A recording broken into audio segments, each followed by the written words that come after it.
Hello everyone, আসসালামু আলাইকুম। Welcome back to my channel. আজকের ক্লাসে ইন্ট্রোডিউস ইউরসেলফের টপিকটা নিয়ে হাজির হয়ে গেলাম। এই ক্লাসে আমি শেখাবো এমন একটা ফরম্যাট যেটা ব্যবহার করে আপনারা নিজেদেরকে ইন্ট্রোডিউস করতে পারবেন। তো ইন্ট্রোডিউস ইউরসেলফ এটার বাংলা কি আগে ফার্স্টে বলি। ইন্ট্রোডিউস মানে তুলে ধরো বা পরিচয় দাও। ইউরসেলফ তোমাকে, তোমাকে তুলে ধরো বা তোমাকে পরিচয় দাও। তো যখনই তোমাকে বলা হয় বা কোনো জায়গায় বলা হবে introduce yourself, it means have to introduce yourself in English, not Bengali. Okay, so যখনই বলা হবে ইন্ট্রোডিউস ইউরসেলফ, এটার মানে দাঁড়িয়ে গেল তোমাকে কিন্তু বাংলাতে নিজের পরিচয় তুলে ধরলে হবে না। তোমার নাম, তোমার বাড়ি, তুমি কোথা থেকে এসেছো, তোমার বাবার নাম কি, বা তোমার এডুকেশনাল কোয়ালিফিকেশন, যা যা তুমি বলতে চাও এগুলো কিন্তু বাংলায় বলতে পারবে না, ইংরেজিতে বলতে হবে। ফার্স্টে আরেকটা জিনিস তোমাদেরকে জানানো দরকার যে ইন্ট্রোডিউস ইউরসেলফ এই ধরনের কোশ্চেন্সগুলো মূলত কোথায় আসে বা কোন ধরনের জায়গায় আমাদের ফেস করতে হতে পারে। এটা বেসিক্যালি ভাইবা বোর্ডে হতে পারে। তুমি চাকরির পরীক্ষা দিয়েছো, রিটেন দিয়েছো, অ্যান্ড দেন তোমার ফাইনাল স্টেপ হচ্ছে তোমার ভাইবা বোর্ড। সেখানে তোমাকে এই ধরনের কোশ্চেন্সগুলো করা হতে পারে। ইন্টারভিউয়ের বিভিন্ন জায়গায় হতে পারে, বিভিন্ন প্রতিযোগিতামূলক পরীক্ষা অথবা প্রতিযোগিতামূলক মঞ্চতেও তোমাকে বলা হতে পারে যে ইন্ট্রোডিউস ইউরসেলফ। তো কোশ্চেন্সগুলোর ধরনটা কি ফার্স্টে আমরা একটু জেনে নিই। কোশ্চেন্সগুলো হতে পারে এরকম, বা তোমার ভাইবা বোর্ডে যারা রয়েছেন তারা এই ধরনের কোশ্চেন্স তোমাকে করতে পারে যে ইন্ট্রোডিউস ইউরসেলফ, অর্থাৎ তোমার নিজেকে তুমি তুলে ধরো বা নিজের পরিচয় দাও। অথবা তারা আরেকভাবে বলতে পারে যে টেল মি বা টেল আস অ্যাবাউট ইউরসেলফ। যদি ব্যক্তি একজন হয় তাহলে বলতে পারে যে টেল মি, কিংবা ভাইবা বোর্ডে অনেকজন থাকে তখন বলতে পারে, হয়তো তারা একজনই কোশ্চেন করছে, তবে এইভাবে বলতে পারে যে টেল আস অ্যাবাউট ইউরসেলফ। তারপর নাম্বার 3তে এইভাবে তোমাকে বলতে পারে যে tell me something about yourself. তো এইসব কথাগুলোর মানেই কিন্তু বেসিক্যালি একটা জিনিসই দাঁড়ায় 1, 2, 3 নাম্বার। তো যেভাবে তারা কোশ্চেন করুক না কেন তোমাকে বা বলুক না কেন, এটার ব্যাপারটা কিন্তু একটাই যে ইন্ট্রোডিউস ইউরসেলফ, অর্থাৎ তোমার নিজেকে তুলে ধরো। তুমি যখন তোমার নিজেকে তুলে ধরবে সেক্ষেত্রে বেসিক্যালি 9টা বিষয়ের উপরে তুমি প্রায়োরিটি দিবে। আমি এখানে 9টি ক্যাটাগরি দিয়েছি। যে 9টি শিরোনামে আমি ভাগ করে দিয়েছি সেটার প্রথমত গ্রেটিং, অভিনন্দন জানিয়ে তুমি শুরু করবে। এরপর নাম্বার 2 হচ্ছে নেম, তোমার নাম কি অবশ্যই তুমি বলবে। এরপর তোমার লোকেশন, তুমি কোথায় থাকো, কোথা থেকে এসেছো, তোমার হোম ডিস্ট্রিক্ট কোথায়, এক্সেট্রা। নাম্বার 4-এ তুমি বলতে পারো এডুকেশনাল কোয়ালিফিকেশন, তুমি কোথা থেকে পড়াশোনা শেষ করলে, তোমার অর্জনটা কি। এরপর নাম্বার 5-এ এসে বলতে পারো এক্সপেরিয়েন্স, অর্থাৎ তোমার কী ধরনের দক্ষতা রয়েছে।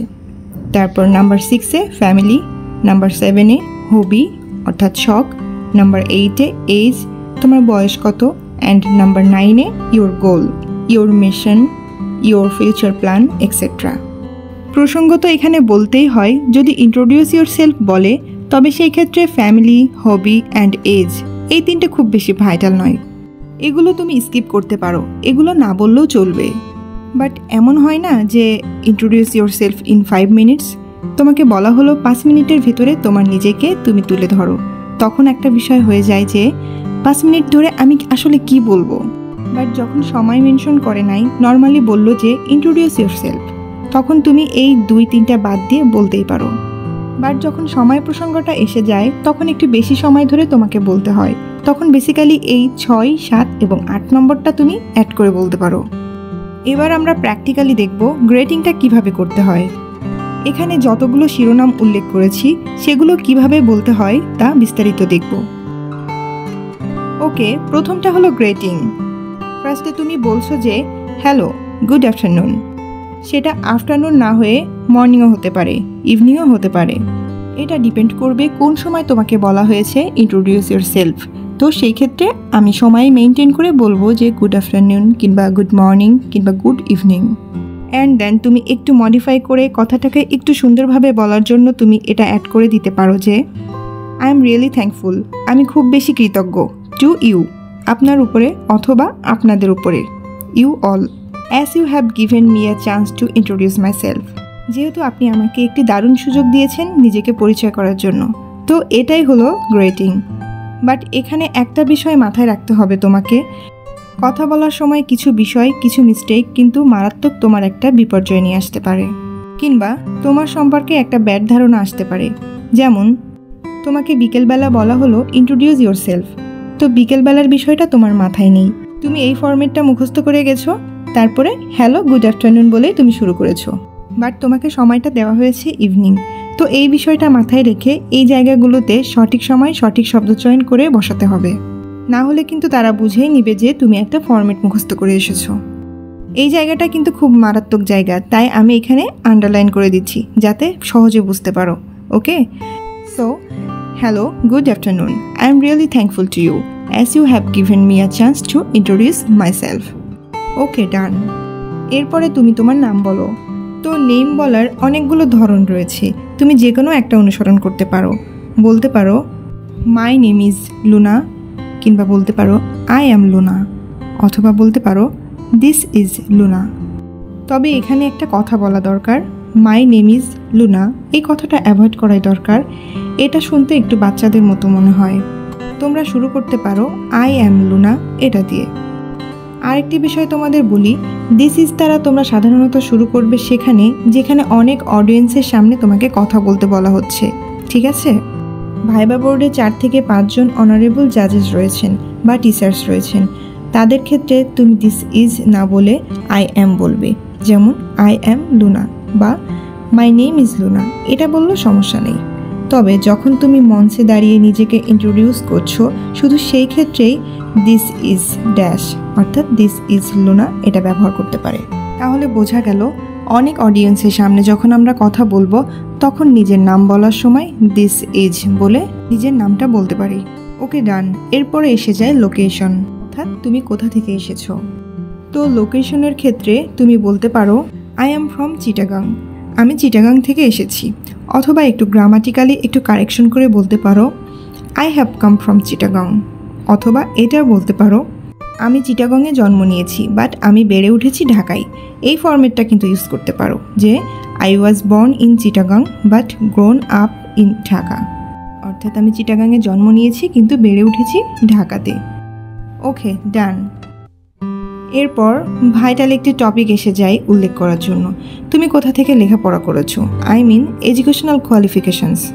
তো এবার তুমি বলতে পারো I have completed my graduation in, তুমি কোন সাবজেক্টে পড়েছো সেটা উল্লেখ করতে পারো যে I have completed my graduation in economics.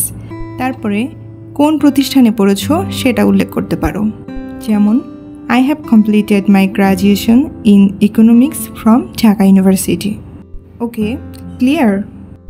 এরপরে চলে আসে এক্সপেরিয়েন্সের ব্যাপারটা।